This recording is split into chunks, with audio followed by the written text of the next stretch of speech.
dubs. Welcome to the Lake Show. Luka Doncic had 36 points as the Lakers downed the Rockets 192, extending their win streak to 6 games. LA now a game and a half ahead of Houston for third place in the West. The Lakers shut down Kevin Durant in the second half when he scored just 2 of his 18 points, and KD also had 7 turnovers. These two will meet again on the court tomorrow. Our basketball analyst, Shanae Agumake, with me right now, and LA's win streak is up to 6. But more importantly, Shanae, they've won 4 straight against top 10 teams. What jumped out watching the Lakers beat the Rockets? You know where I'm from. I always have these types of matchups circled, and typically under Ime Udoka, the head coach for the Houston Rockets, they are the bullies. They play defense the physical way. I was shocked. The Lakers dictated, they dominated, and most importantly, their big dog showed up. Luka Doncic, obviously 35 points. Him and LeBron combined for 54 points on the night, and they exploited the Houston Rockets mismatches, particularly Reed Shepherd on the defensive end. This is a team, the Los Angeles Lakers, they handle their business. Bad teams they beat, the better teams they need to be more consistent. But when you think about them building momentum now in March into April, you have to say they can compete with the best of the best, and they can really be one of the most clutch teams in the NBA. By the way, to start the show, Darlington, Florida, Passon, Florida, Matt, Florida. Tournament basketball tonight. First 4, 6:40 Eastern. UMBC taking on Howard to get a 16 seed. And after that, Amina, 9:15, Texas and NC State going at it for an 11 seed. Well, Matt, I'm fortunate enough to be joined by our college basketball analyst, Seth Greenberg, coach with me right now. And with the madness at the begin in date in a few hours, what are you watching closest in the first 4?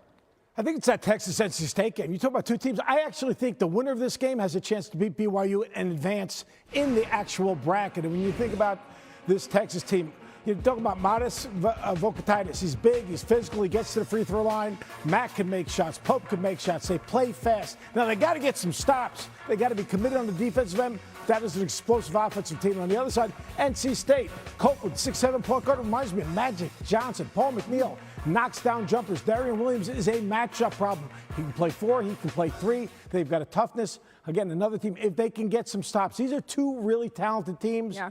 One thing about Texas, they get to the free throw line. Unfortunately, they foul a little bit too much. Yeah, since the first 4 started in 2011, 13 teams have won multiple NCAA tournament games. Now let's shift our focus to the teams already in the round of 64. Which notable programs should be maybe on upset alert?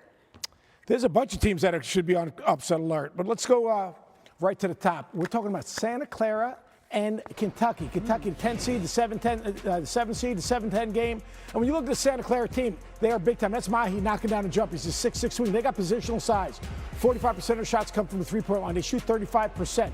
They've got legitimate inside scoring, which you have to have. And Alan Graves, he's only a sophomore. He has really good hands and feet. And then Christian Hammond on the perimeter. 6'4", gets downhill.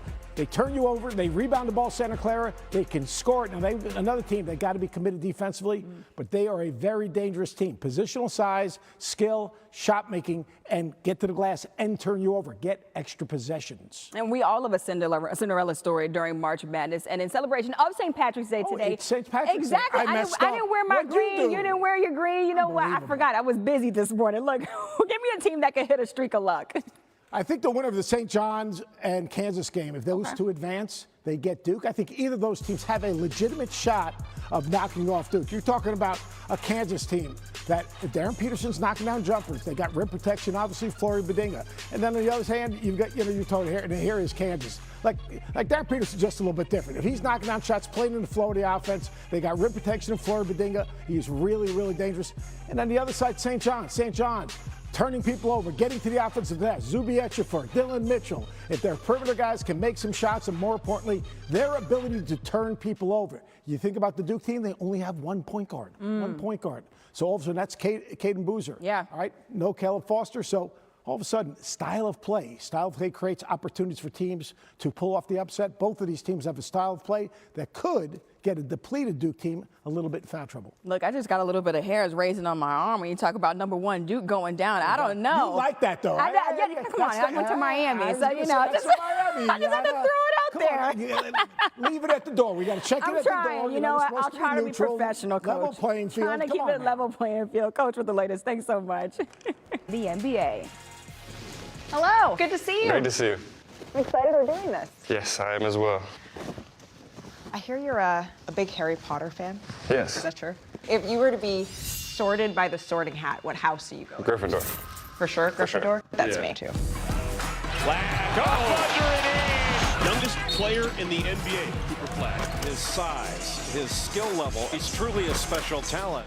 There's been a couple of people that you have developed relationships with in your rookie season, and one of them is your head coach, Jason Kidd, and he decided very early on to put the ball in your hands. What was the biggest area of growth that came with that? I just learned a ton about the game. You know, I'd never been in a situation like that, to be handling the ball, bringing it up every single time, and I learned how tiring it can be, and I gained a lot of respect for point guards because those first couple games are probably the most tired I've ever been on a basketball court. Really? Yeah, just getting picked up 94 feet, like getting turned side to side, trying to handle the pressure and get everybody organized at the same time, it was exhausting.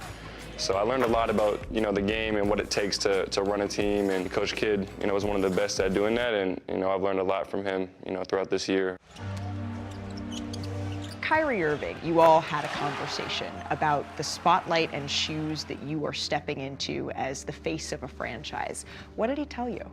I was driving home, and he had texted me, he was like, yo, just give me a call. He was like, listen, I understand. Like, I've kind of been through this before. I don't think there's a lot of people around you right now that could tell you they've been through somewhat of a similar thing. You know, he was, you know, that top pick and, you know, was kind of thrown into the fire. So he just, you know, stepped in as like a great vet for me and was just there kind of giving me guidance, because, I mean, there was definitely times where I was shaken up. I'd never lost that much in my life, but just to hear him say that and tell me that, you know, I'm doing everything I need to be doing and just to stay with it and stay positive, it definitely helped me out a lot. What adversity? I've definitely learned a lot about losing. I mean, you have to learn how to still take away the positives out of every situation, but when I'm not winning, I'm gonna be upset, I'm gonna be angry. I always wanna win. What do you have left that you want to show? You know what, I'm the top rookie of this class. Yeah, for me, I think it's something that goes back to something I said at the start of the year. Just getting better and keep proving to people that I'm not content. Oh my goodness! Duke has had 4 players win Rookie of the Year. There's one school that has more. Really? Yeah. North Carolina. God. How many do they have? They have 5. So Okay. you or maybe your college roommate Con Knipple has a Tie it chance up. to Tie it tie it up. Winning Rookie of the Year would also give you something in common with your favorite player of all time, Larry Bird, who you got to meet for the first time recently. You're a little bit nervous. I was definitely nervous.